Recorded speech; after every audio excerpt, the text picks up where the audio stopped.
अरे मूर्ख, तू कौन है? देखता नहीं देवराज इंद्र स्वयं पधारे हैं। मेरे रास्ते से हट जा।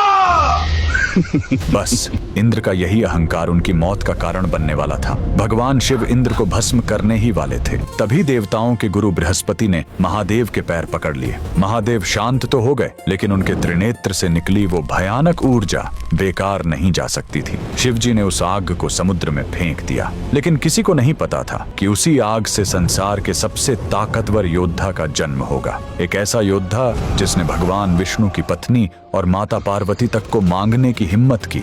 आखिर कौन था वो, और क्यों भगवान विष्णु को अपनी ही भक्त के साथ छल करना पड़ा? कहानी शुरू होती है स्वर्गलोक से। समुद्र मंथन के बाद हुए भयंकर देवासुर संग्राम में असुरों को हराने के बाद देवराज इंद्र को अपनी सत्ता, वैभव और अपने अचूक अस्त्र वज्र का भारी अहंकार हो गया था। उन्हें लगने लगा था कि पूरे ब्रह्मांड में उनसे शक्तिशाली कोई नहीं है और हर किसी को उनके सामने सिर झुकाना ही चाहिए। एक बार इसी अहंकार में डूबे देवराज इंद्र और गुरु बृहस्पति भगवान शिव से मिलने कैलाश जा रहे थे। इंद्र का अहंकार इसी बात से झलक रहा था कि देवताओं के पूजनीय गुरु बृहस्पति पैदल चल रहे थे और देवराज इंद्र उनके बगल में अपने विशाल हाथी ऐरावत पर शान से बैठकर जा रहे थे।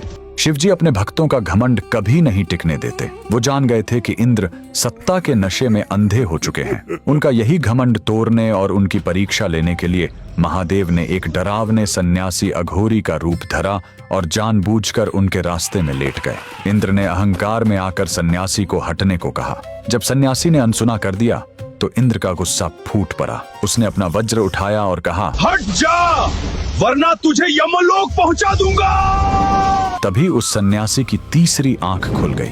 वो साक्षात महाकाल थे। इंद्र कांप उठे। त्राहिमाम महादेव, त्राहिमाम। इंद्र को क्षमा कर दें प्रभु। देवराज इंद्र अपने अज्ञान और सत्ता के मद में आकर आपको पहचान नहीं पाए। देवराज इंद्र की इस घोर धृष्टता के लिए मैं आपके चरणों में गिरकर क्षमा मांगता हूँ। कृपया अपने त्रिनेत्र की इस प्रलयंकारी ज्वाला को शांत करें परमेश्वर, अन्यथा आज ये सृष्टि भस्म हो जाएगी।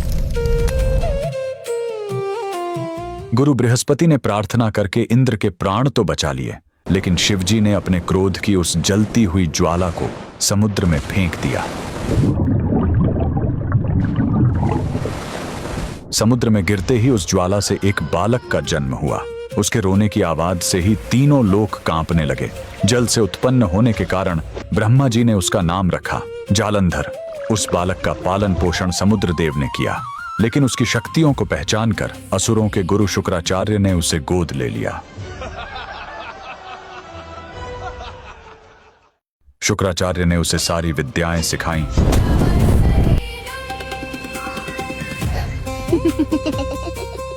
और उसे दैत्यों का राजा बना दिया। उसने आज के पंजाब को अपनी राजधानी बनाया और वहीं से अपना साम्राज्य चलाया।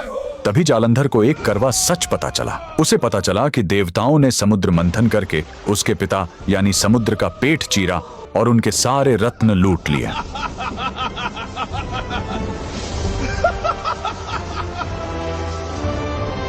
ये सुनकर जालंधर प्रतिशोध की आग में जल उठा।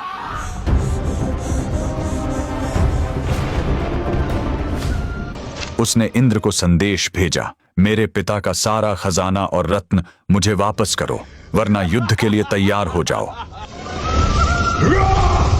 जालंधर का विवाह कालनेमी राक्षस की बेटी वृंदा से हुआ।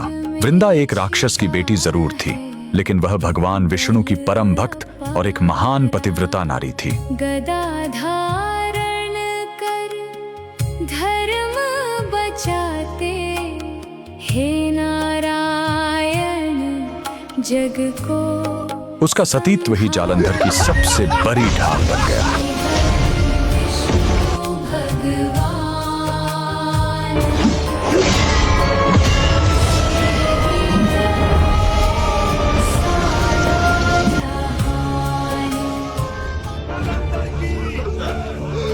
जालंधर ने देवताओं को हरा दिया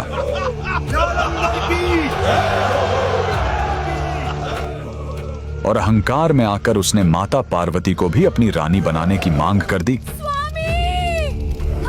यह बहुत बड़ा अधर्म था। अब उसका सामना सीधे महाकाल से था। शिवजी और जालंधर के बीच भयंकर युद्ध छिड़ गया।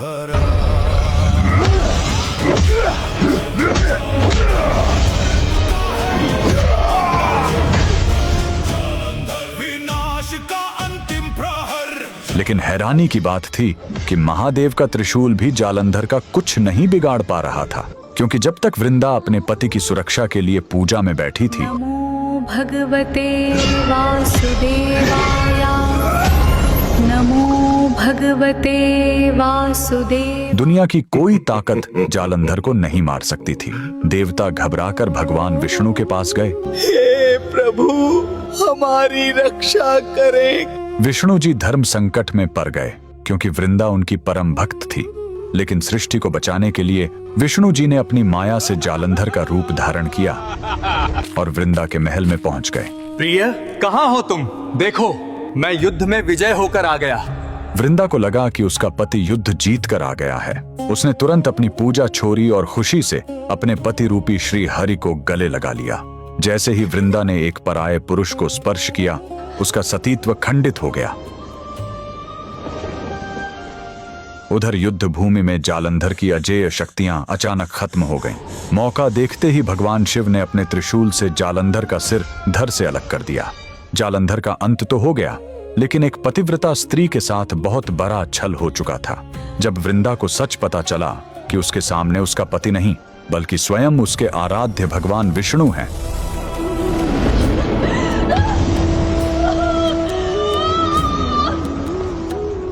तो उसका दुख और क्रोध ज्वालामुखी की तरह फूट पड़ा।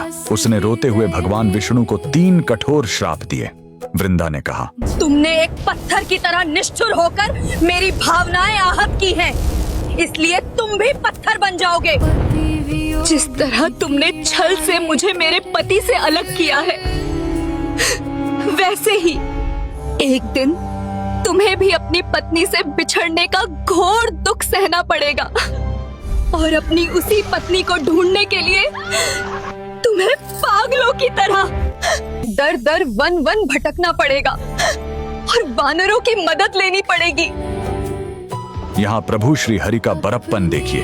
तीनों लोकों के स्वामी चाहते तो एक क्षण में इस श्राप को भस्म कर सकते थे, लेकिन अपनी एक सच्ची भक्त के वचनों का मान रखने के लिए उन्होंने मुस्कुराते हुए उस कठोर श्राप को सहर्ष अपने ऊपर ले लिया।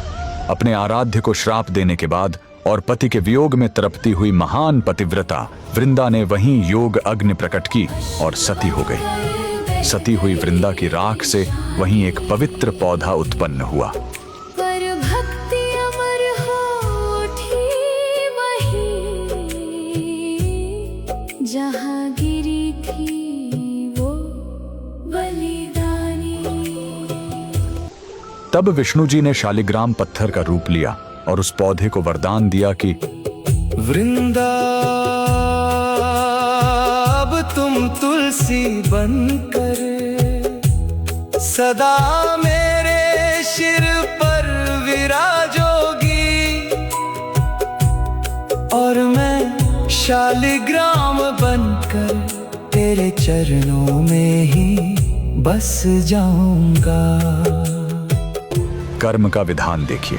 भगवान विष्णु ने सृष्टि को बचाने के लिए छल किया था, लेकिन आगे चलकर त्रेता युग में जब उन्होंने श्री राम का अवतार लिया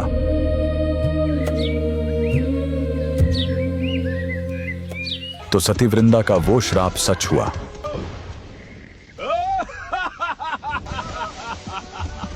भिक्षां देहि।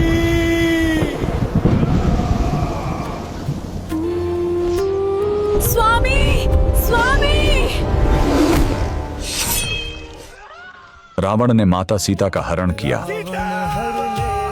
राम जी को पत्नी वियोग सहना पड़ा मन में जलता विरहानंद और उन्हें सीता माता को खोजने के लिए जंगलों में भटककर वानर सेना की ही मदद लेनी पड़ी।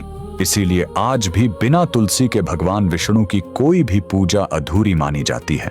उस महान पतिव्रता वृंदा और प्रभु के लिए कमेंट में जय श्री हरि विष्णु जरूर लिखें।